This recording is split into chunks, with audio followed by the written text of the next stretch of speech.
il reste parfois une difficulté qui peut être d'ordre émotionnel, c'est quand on voit des patients qui prennent des décisions qui pourraient mettre en danger d'autres personnes, comme par exemple des gens qui ne veulent absolument pas se vacciner, alors qu'ils ont sous leur toit des gens qui sont fragiles, faibles éventuellement, et qu'ils décident tout seuls de mettre en danger éventuel d'autres. En tout cas, ça pourrait être perçu comme ça. Et là, je voulais avoir un peu l'avis de Jean-Luc là-dessus.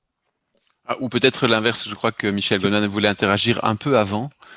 Pour moi, il y a un point essentiel, c'est de rappeler aux patients que la gravité de la maladie. Et je pense que comme médecin de première ligne, vous êtes particulièrement bien positionné pour expliquer aux patients la gravité potentielle de la maladie. C'est, à mon avis, au moins aussi important que de disserter sur les vaccins. Il faut le faire aussi, évidemment, sur la sécurité, les risques.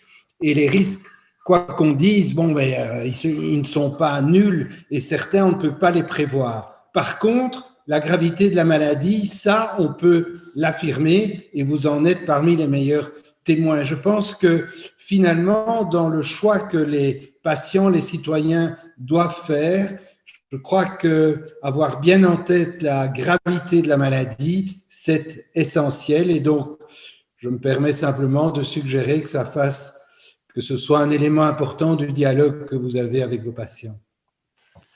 Merci. Quelque part, ça rejoint un peu l'idée on informe sur le bienfait du traitement, ce que le vaccin finalement peut éviter, informer par ailleurs sur les risques de la maladie, c'est un peu étirer quelque part quand on a quelqu'un qui est ambivalent, c'est sur les points sur lesquels on joue. C'est les amener sur la question de quel est le risque maladie présent versus traitement présent. Et alors, la dimension qu'il est intéressant d'ajouter, c'est aussi la dimension collective, je crois, parce que et ça rejoint peut-être la question de Thomas, c'est d'oser parler et de le faire un peu plus souvent que ce qu'on est habitué de faire dans nos cabinets de consultation, où on est dans le colloque singulier, on essaye surtout de s'intéresser à la personne qui est en face de nous. Mais nous, en tant que généralistes, c'est d'ouvrir la porte de cette implication, de cette perception que la santé est aussi un bien collectif. Et je pense que une pandémie virale comme on l'a ici vient bien nous rappeler cet élément-là. La santé du groupe va dépendre de mon engagement à moi. Et donc, c'est peut-être un élément que l'on pourrait argumenter à la personne que Thomas a esquissé, de quelqu'un qui refuse et qui pourrait mettre en danger. Je pense qu'il y a une responsabilité individuelle envers le collectif et qui est probablement encore plus aiguë si le collectif est un risque. Et là, je pense nécessairement à des soignants qui seraient en mesure de travailler auprès de professionnels, enfin de personnes à risque. Là, je pense qu'il y a une réelle prise de conscience à pouvoir amener et un débat, on va dire un peu plus poussé à amener avec ce genre de personnes.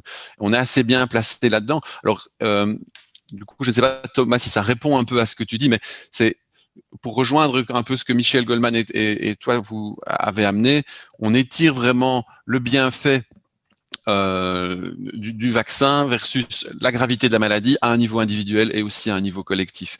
Un autre élément, je pense aussi, c'est que on a le devoir, nous, de s'informer pour pouvoir après informer. Et comme je le rappelle, on n'est pas la seule source d'information. Tout le monde a été googlisé avant vaccin, effets secondaires. Donc ça, on ne dit plus maintenant est-ce que vous avez été voir sur Internet, mais qu'avez-vous été voir sur Internet et je pense que là, il est important alors de pouvoir procurer des ressources. Et donc, on attend effectivement avec impatience les campagnes d'information. On a la chance que les FAQ du FAMPS semblent assez accessibles finalement.